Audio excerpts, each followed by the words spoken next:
Hello, students of class 4. How are you? Hope you are fine. I am Soumen Kumar Jana, assistant teacher of Sundarban Ramakrishna Ashram Nursery and KG School. As I am your English teacher, I will take the English class. Today I shall discuss present continuous tense. Listen to what I say and try to follow what I have written on the board.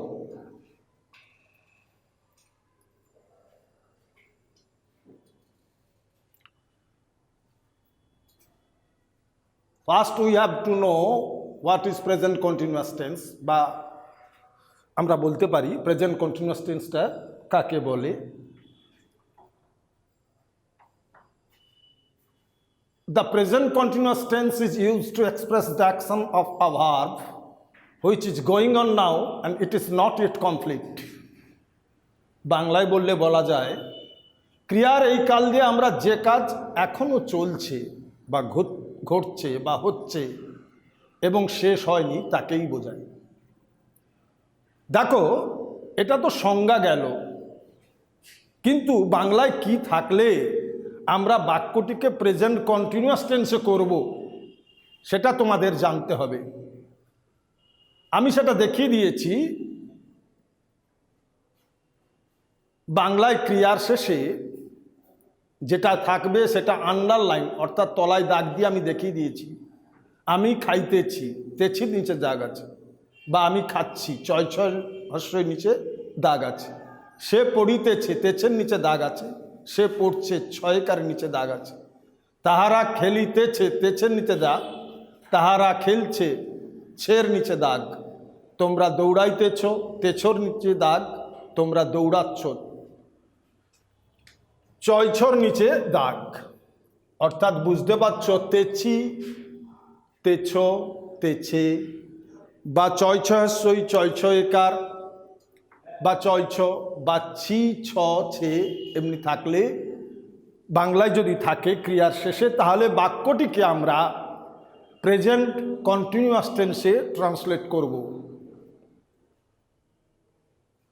Present continuous টেন্সে translate করার জন্য একটা নিয়ম আছে। প্রথমে subject লিখবে, subject অনুসারে am is আর লিখবে, তারপর ভার্বের সঙ্গে আইএনজি যোগ হবে।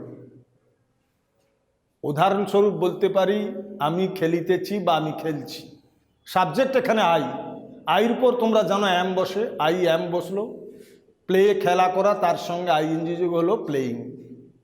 তোমরা দৌড়াচ্ছ বা দৌড়াইতেছ, ইউ, তারপর অ্যাম ইজারের মধ্যে ইউর পর আর বসে।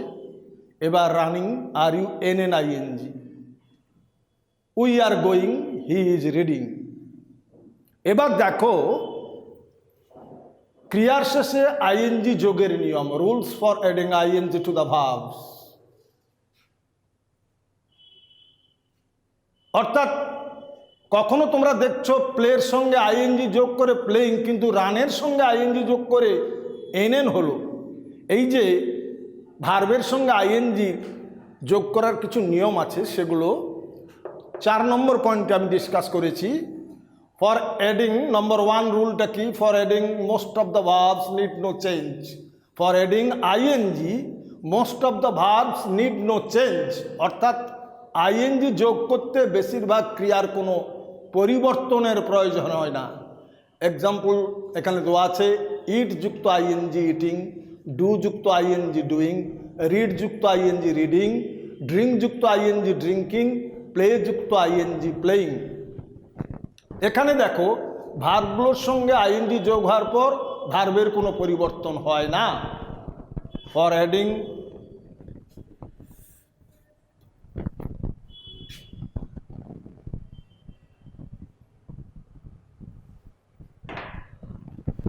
এইটা দেখে 1 নম্বর নিয়ম, for adding ING most of the verbs need no change. ING যোগ করতে বেশিরভাগ ক্রিয়ার কোনো পরিবর্তনের প্রয়োজন হয় না। অর্থাৎ ভার্বটার সঙ্গে আইএনজি যোগ হলে ভার্বের কোনো পরিবর্তন হচ্ছে না। ইট, তার সঙ্গে আইএনজি যোগ করেছি ইটিং। ডু, তার সঙ্গে আইএনজি যোগ করেছি ডুইং। রিড, তার সঙ্গে আইএনজি যোগ করেছি রিডিং। প্রথম যে ভার্বটা লিখেছি তার কোনো পরিবর্তন হয়নি।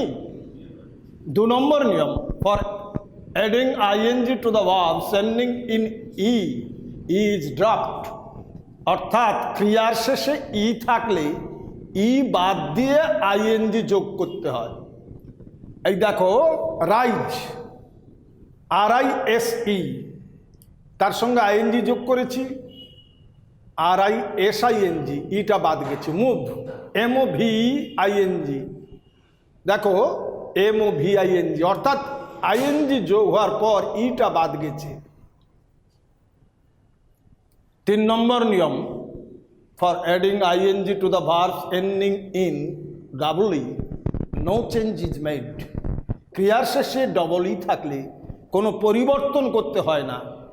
CSEE যুক্ত আইএনজি, সেখানে কোনো পরিবর্তন হয়নি। SEEING, free, FREEING, ফ্রিং, FREEING। 4 number point, very vital point, for adding ING to the verbs ending in a single consonant preceded by a single vowel, the consonant is made double. দেখো ক্রিয়ার শেষে একটি মাত্র consonant ও তার আগে একটি vowel থাকলে কনসোনেন্টটি double হয়ে আইএনজি যোগ হয়। রান, যেটা আগে উদাহরণ তোমাদের দেখেছো, RUN, শেষে দেখো কনসোনেন্ট, তার আগে একটি ভাওয়েল, আইএনজি যোগ হওয়ার পর RUNNING। সিমিলারলি কাট যুক্ত আইএনজি, শেষে টি আছে কনসোনেন্ট, তার আগে ইউ ভাওয়েল, কাটিং, CUTTING। 5 নম্বর point, for adding ING to the verbs ending in I change in Y, অর্থাৎ ক্রিয়ার শেষে আই থাকলে আই কে ওয়াই এ পরিবর্তন করে আইএনজি যোগ করা হয়। ডাই যুক্ত আইএনজি, ডাইর শেষে দেখো আই আছে, সেটা আইটা উঠে গিয়ে ওয়াই এসছে, DYING, টাই, TYING। এবার দেখো 5 নম্বর পয়েন্টে আমি আলোচনা করেছি some uses of present continuous tense.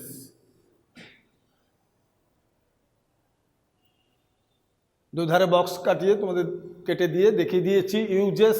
Example, to talk about future, ভবিষ্যৎ বোঝাতে, my uncle is arriving today. To indicate an action going on now, কোনো কাজ এখন চলছে বোঝাতে, the boys are playing cricket. To express habitual action, অভ্যাসগত কাজ বোঝাতে, my father is always losing his keys. To talk about developing or changing situations, অবস্থার পরিবর্তন বোঝাতে, the weather is changing better and better. To indicate repeated actions, বারে বারে ঘটছে এমন বোঝাতে, why are you doing the same again and again. এগুলো উঁচু ক্লাসের ছাত্রছাত্রীদের জন্য, যারা পঞ্চম, ষষ্ঠ, সপ্তম, অষ্টম, তারা এগুলো ফলো করতে পারো, তারা দেখলে উপকৃত হবে। যাই হোক, তোমরাও চতুর্থ শ্রেণীর ছাত্র, তোমরা এগুলো দেখে রাখতে পারো, পরে তোমাদের এগুলো লেগে যাবে।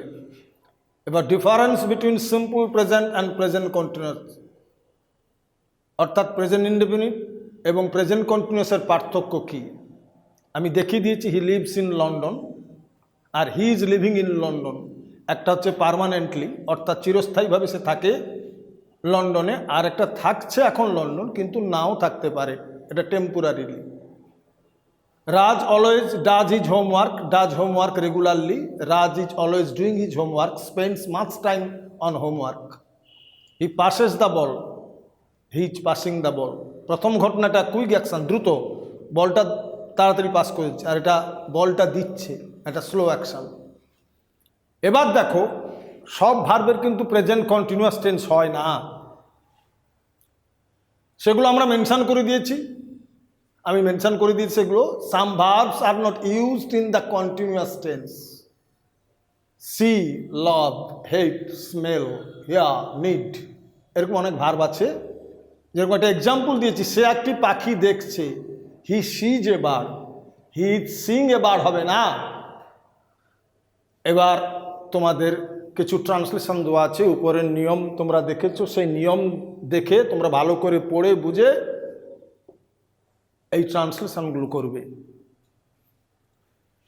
এখানে আজকের মতো ক্লাস শেষ। আশা করি তোমরা ভালো থাকবে। কোভিড মহামারী, আমপান মহাপ্রলয়, দুটো অঘটন আমাদের জীবনে এখন ঘটে গেছে, বা কোভিড মহামারীটা চলছে, তার মাঝখানে আমপানেও আমরা প্রচুর আমাদের ক্ষয়ক্ষতি হয়েছে। আরও একটি ঘটনা ঘটেছে যেটা আমাদের হৃদয়কে ব্যথায় নীল করে দিয়েছে।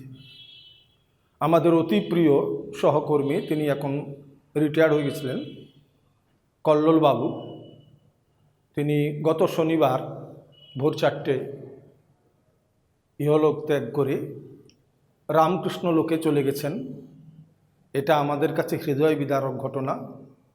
তোমরা ছাত্রছাত্রীরা তার আত্মার শান্তি কামনা করে বাড়িতে একটু নীরবতা পালন করবে, আর তোমরা হ্যান্ড স্যানিটাইজার ব্যবহার করবে, মাস্কও ব্যবহার করবে এবং বারবার হাত ধুবে।